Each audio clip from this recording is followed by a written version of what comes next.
Hello and a very good morning. You're watching the Breakfast News on Rajya Sabha television with me, Frank Pereira. Here are this morning's headlines.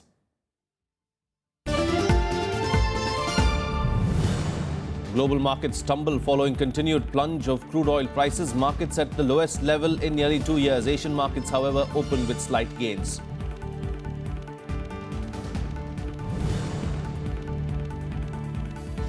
Finance Minister Arun Jaitley tells business leaders in Davos that 8 to 9% growth for India is doable in conducive world global scenario. Dismisses the Congress party's demands for cap on GST tax.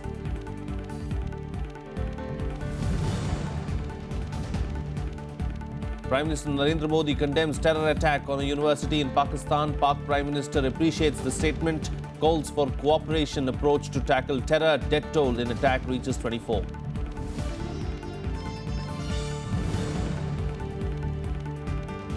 Suicide bomb attack in Afghanistan capital of Kabul leaves 7 people dead. Attack targeted van carrying journalists of a private Afghan TV channel.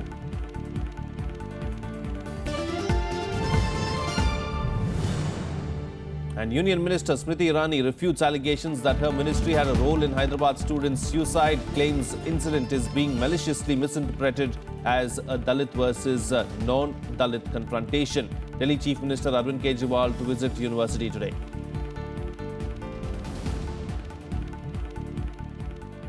Well, Prime Minister Narendra Modi has strongly condemned the terror attack at a university near Peshawar. At least 24 people were killed as Taliban militants went on a shooting rampage at a university in the northwest region. The death toll is expected to go up as the rescue mission is still on.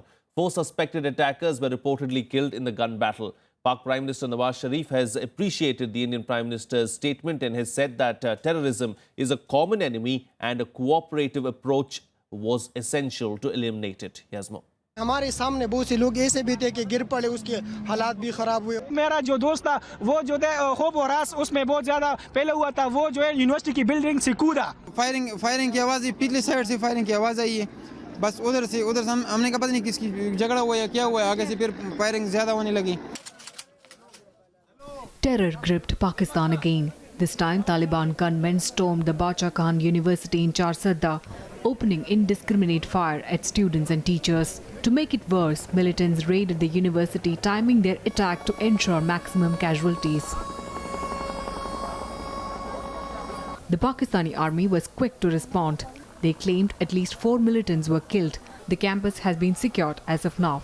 अभी तक rescue 1122 ने 19 जांबाहक अफराद की लाशें जो है वो hospital मुंतकिल की हैं और 20 के करीब जख्मी ऐसे हैं जिनको इब्तिदाई तिब्बी इमदाद फराहम करने के साथ साथ जो है वो हॉस्पिटल मुंतकिल किया है। All injured were rushed to the nearby hospitals.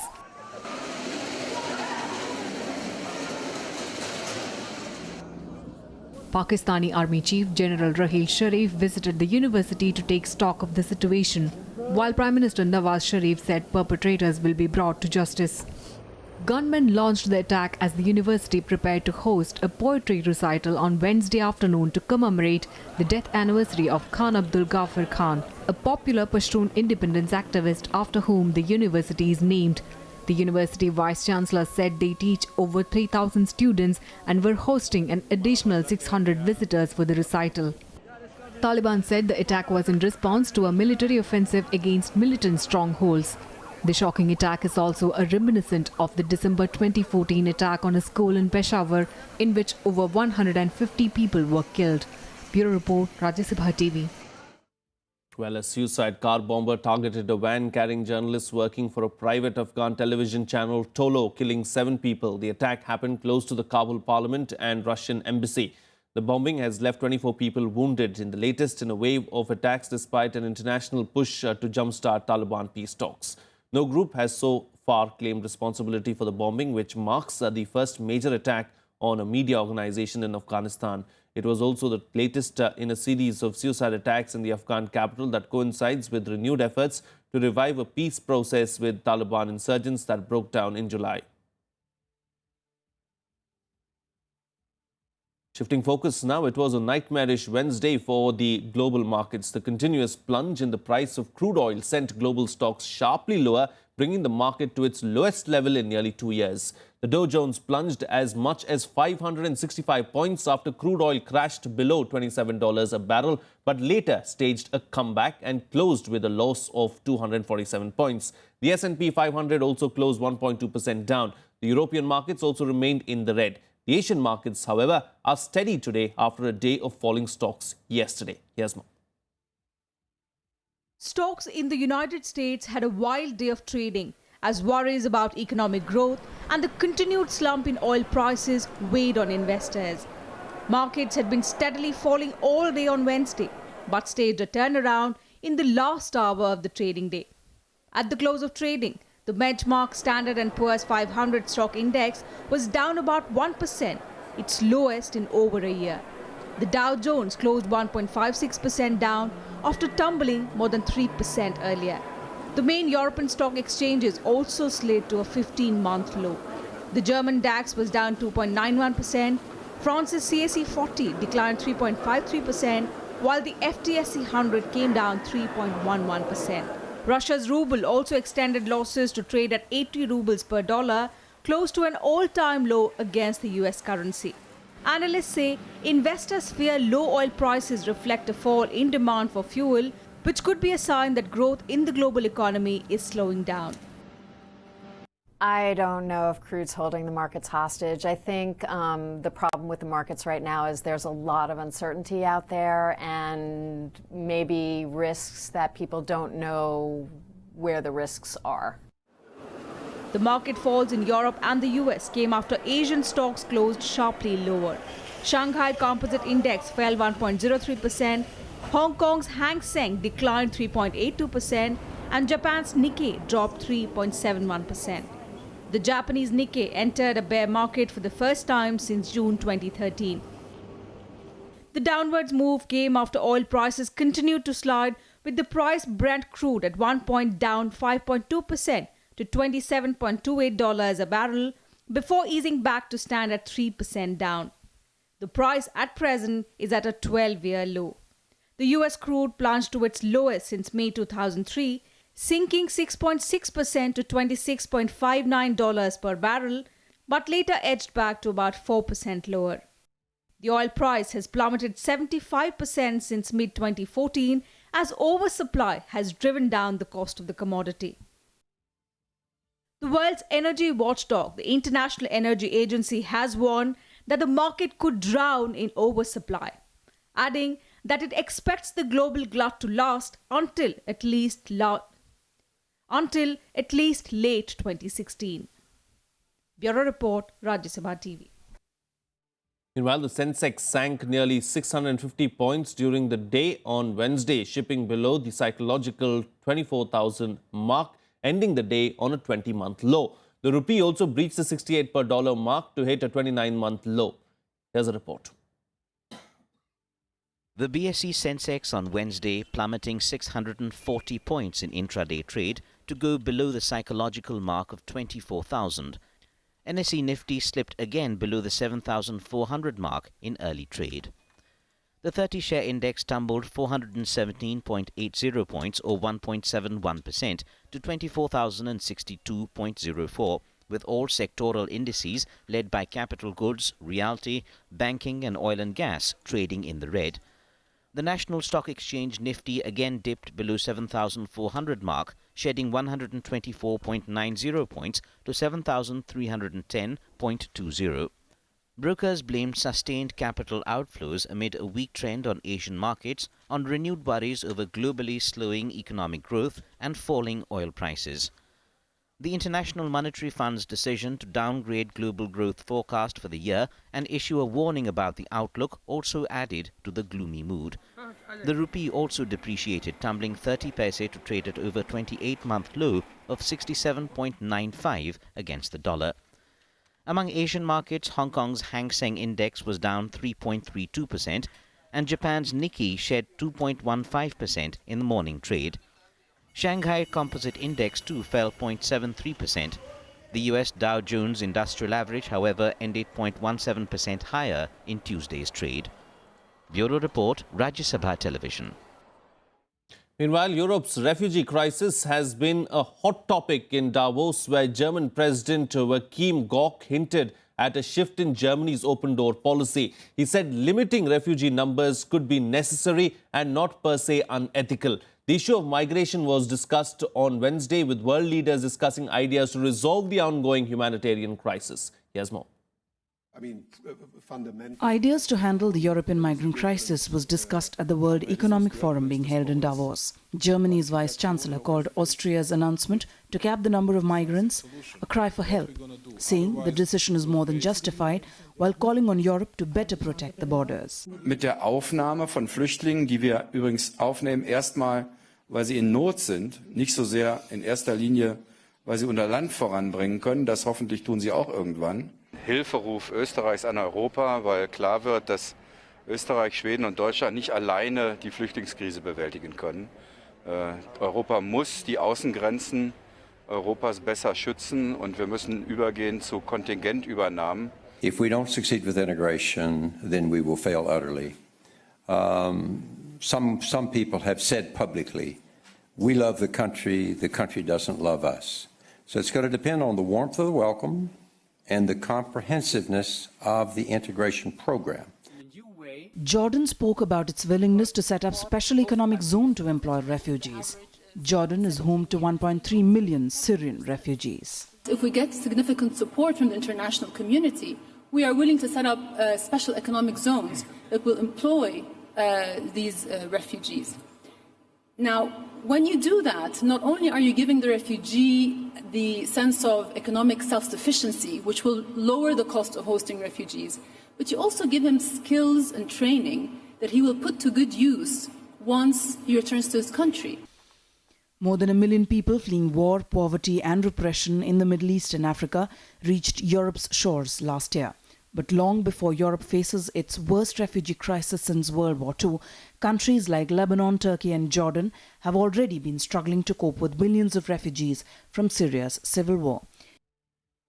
The United Nations says there are some 450,000 people trapped in around 15 sieges across Syria, including in areas controlled by the government, Islamic State militants and other insurgent groups.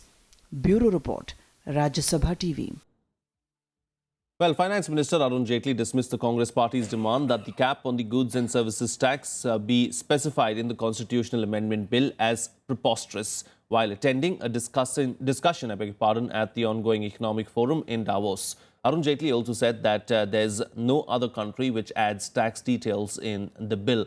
He, however, added that the GST will be passed soon. While continuing the discussion with the Indian delegates at Davos, Finance Minister expressed that India can better its economy even with slow growth of about 7 to 7.5%. Achieving an extra 1 to 1.5% won't be that difficult, he added. The view was echoed by business leaders from India and other countries in Davos at the WEF annual meeting, even as they felt that not all perfect storms in the world today would hit the Indian economy. Well, it's time for a short break now, but news and updates will continue on the other side. Stay tuned. We'll be right back.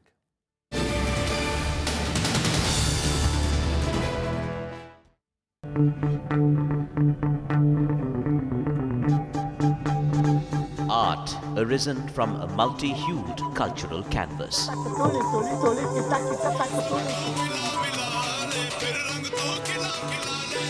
Tradition and cultural fervour dating back centuries.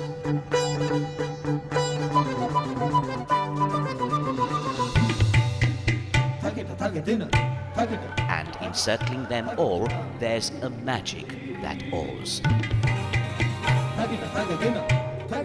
Embrace your nation's brilliant human warmth.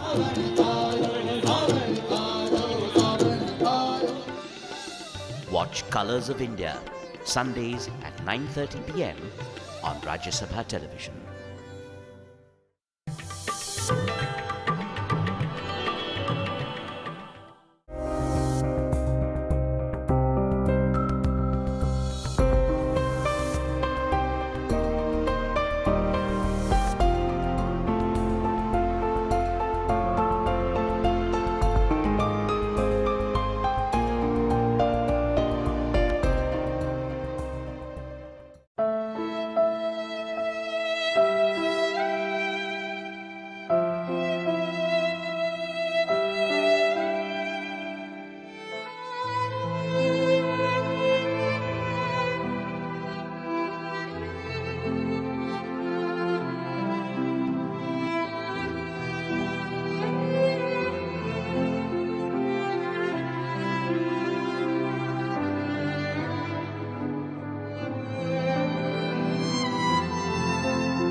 Welcome back. You're watching Rajya Sabha television. Well, as part of India's Act East policy, Vice President Hamid Ansari will embark on a 5-day tour of Brunei and Thailand from February 1st. The Vice President will be first going to Brunei at the invitation of Crown Prince Haji Al Muthadi Billah. This will be the first ever visit to Brunei by an Indian Vice President since the establishment of diplomatic relations in May 1984. Both the countries will discuss issues of bilateral, regional and multilateral significance and also hold discussions on cooperation in sectors such as civil aviation, space, trade and investment. From Brunei, Mohammad Ansari will go to Thailand on February 3rd, making it the first visit by an Indian Vice President after a gap of 50 years. Well, the central government has approved amendments to the Power Tariff Policy 2006 with an aim to ensure 24/7 power supply and reduce the cost of power to consumers. Cabinet also approved a policy on promotion of city compost under which a subsidy of 1,500 per tonne will be given on city compost to promote use of organic fertilizers. The Union Cabinet on Wednesday took a holistic view of the power sector and approved comprehensive amendments in the Power Tariff Policy 2006. The amendments are also aimed at achieving the objectives of Ujjwal Discom Assurance Yojana with the focus on 4 E's: electricity for all, efficiency to ensure affordable tariffs, environment for a sustainable future, and ease of doing business to attract investments and ensure financial viability. हर एक regulator को ये कहा गया है कि राज्य सरकार के साथ मिलके वो एक ट्रैजेक्टरी बनाए कैसे और कम से कम समय सीमा में हर घर तक, हर उद्योगपति तक, हर उद्योग कारखाने तक, हर दफ्तर तक, हर दुकानदार तक कैसे सबको 24/7 बिजली पहुंचाने का उनका रोड मैप क्या होगा, ये उनको जरूरी बना के हमें देना पड़ेगा और हम उसके ऊपर मॉनिटरिंग करेंगे और उस पर निर्धारित होगा केंद्र सरकार का उनको सपोर्ट। जितने एग्जिस्टिंग पावर प्लांट्स हैं उन सबको 100% तक एक्सपेंशन ऑटोमेटिक रूट से अलाउ किया जाए, ऐसा प्रावधान इस टैरिफ पॉलिसी में लाया गया है जिससे कि एग्जिस्टिंग जो इंफ्रास्ट्रक्चर है वो ज्यादा अच्छी तरीके से यूटिलाइज हो सके। Cabinet also gave its nod to a policy on promotion of city compost with an aim to promote the use of organic fertilizer. एक बैलेंस फर्टिलाइजेशन भी लाने के लिए इस कंपोस्ट का अहम उपयोगिता है और आज तक पिछले 68 सालों में कोई ऑर्गेनिक फर्टिलाइजर के ऊपर सब्सिडी नहीं था, केवल केमिकल फर्टिलाइजर के ऊपर भारत सरकार सब्सिडी देती थी। लेकिन आज के निर्णय के बाद कंपोस्ट को भी हम मार्केट डेवलपमेंट असिस्टेंस के नाम पर हर टन के लिए 1,500 रुपए का सब्सिडी देने वाले हैं। CCA also approved setting up of over 5,000 megawatt of grid-connected solar PV power projects on build, own and operate basis. A subsidy of 5,050 crore rupees under VGF scheme was also approved for these projects. Vishal Dahiya, Rajya Sabha TV. Here's a look now at what else is expected to make news through the course of the day in our segment, The Day Ahead. The Supreme Court will pronounce its verdict on the plea challenging the appointment of Uttar Pradesh Lokayukta today. This after the apex court came down heavily on the UP government on Wednesday for misleading the court over the appointment of Virendra Singh, former judge of the Allahabad High Court, as Lokayukta.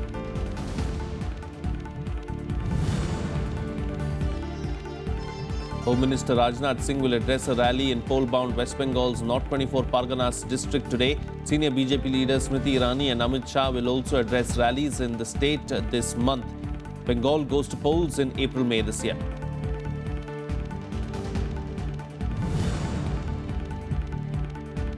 Shipping and Road Transport Minister Nitin Gadkari will inaugurate the 19th National Conference on E-Governance in Nagpur today. The two-day conference will discuss issues such as governance with accountability, transparency and innovation for citizen-centric services.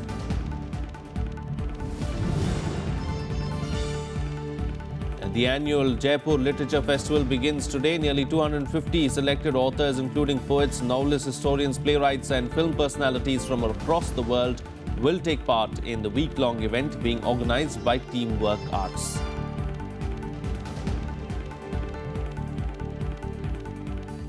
In other news now, HRD Minister Smriti Irani has charged the opposition with maliciously misrepresenting the suicide of Hyderabad University research scholar Rohit Vemula as a Dalit versus non-Dalit confrontation. She said that the suicide note left behind by Vemula did not mention any political organization or an MP. Her clarification came at a press conference on a day when many party leaders lent their weight to the protests against the suicide.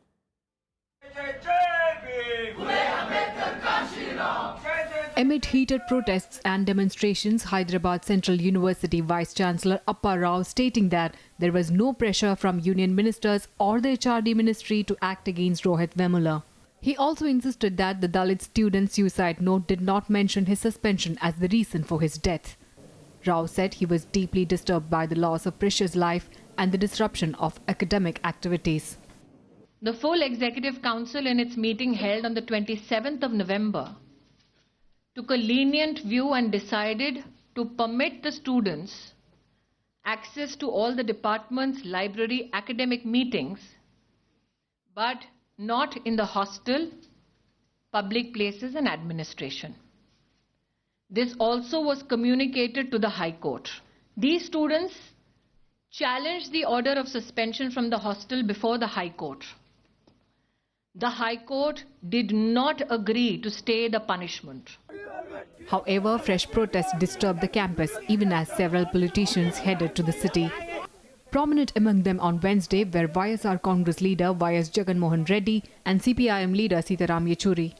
Central ministers who have pressurized the university authorities to take such an action. And some of these actions are impermissible according to our constitution. What do you mean by social boycott? I mean, this is something that is completely unacceptable. It's clearly a mindset which wants to perpetuate the caste divisions in our society. Besides Hyderabad, many cities across the country, including Delhi, Mumbai, Pune and Chennai, were rocked by protests on Tuesday. Because of the letter written by him and the recommendations made by Smriti Irani to the Vice-Chancellor, the boy was forced into this kind of a situation. I think the minister should go. BJP's rivals are demanding the removal of Union Ministers Smriti Irani and Bandaru Dattatreya, accusing them of being responsible for the death. Various political parties blamed Labour Minister Dattatreya's August 17th letter to Smriti Irani seeking action against the anti-national activities of a students' union and the alleged assault of an ABVP leader. The HRD ministry rejected the allegations of putting any pressure on the university on suspending Rohit. Bureau Report, Rajya Sabha TV. Meanwhile, today, Delhi Chief Minister Arvind Kejriwal will visit the University of Hyderabad to meet the students and family members of Dalit scholar Rohit Vemula. AAP leaders Ashish Khaitan and Ashish Talwar have already reached Hyderabad to meet protesting students there. Kejriwal had demanded that Prime Minister Narendra Modi sack HRD Minister Smriti Irani, Labour Minister Bandaru Dattatreya and apologize to the nation over the suicide by the Dalit student, questioning their alleged interference in the internal affairs of the institution. Rohit, the PhD scholar who committed suicide on Sunday night, was among the 5 research scholars who were suspended by the university in August last year over an alleged assault case. They were also kept out of the hostel. Moving on now, Amit Shah is set to be elected for a full 3-year term as BJP party president this month. The nominations for the post of party president would be accepted on January 24th and scrutiny will take place the same day. The election, if required, would be held on January 25th. Shah's tenure as party chief is ending on January 23rd and he is likely to be re-elected unopposed. Shah became the party chief midway through Rajnath Singh's term in 2014 after he joined the cabinet as Home Minister. Well, let's now get you some stories from around the world in our World Wrap. Former Egyptian President Hosni Mubarak will enter his second and final retrial today over the killing of protesters during the 2011 uprising that ended his 30-year rule. Earlier this month, an Egyptian court had rejected an appeal by Mubarak against his 3-year prison sentence on charges of embezzling public funds.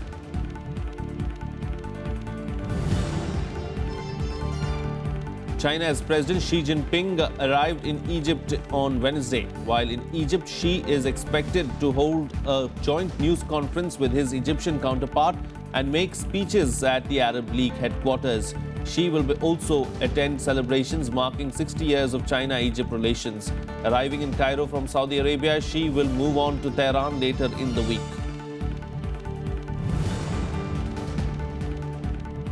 Pakistan conducted a successful flight test of an indigenously developed cruise missile.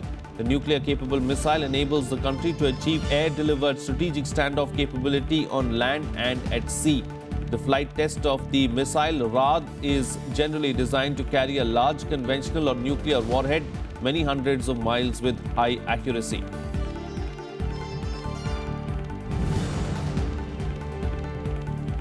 According to the research published in America's astronomical journal, the solar system may host a ninth planet that is about 10 times bigger than Earth and orbiting far beyond Neptune.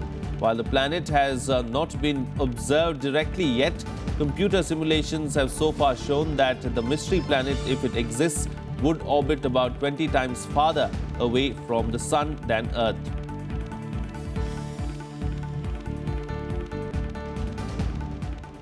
Well, let's shift focus now and bring you the latest from the Australian Open. Ana Ivanovic has advanced to the third round at Melbourne Park following a 6-3, 6-3 win over qualifier Anastasia Sevastova.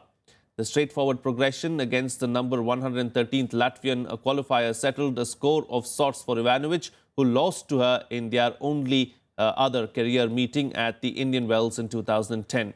While Gail Monfils has banked another straight sets win at the Australian Open 2 days after the enigmatic Frenchman's path to the quarterfinals opened up. Monfils sent compatriot Nicolas Mahut packing on Thursday, winning their second round clash 7-5, 6-4, 6-1 in 1 hour and 40 minutes. British number 1 Andy Murray says that he is ready for a big serving against Australian Sam Groth as he bids to progress to the third round of the Australian Open later today. Groth has been ranked 67th in the world and has twice given up tennis to play Aussie rules football. Groth and his compatriot Leighton Hewitt were beaten by Murray and Jamie in a 5-set Davis Cup semi-final in Glasgow last September. Well, that's it on this edition of the Bulletin. Have a good day.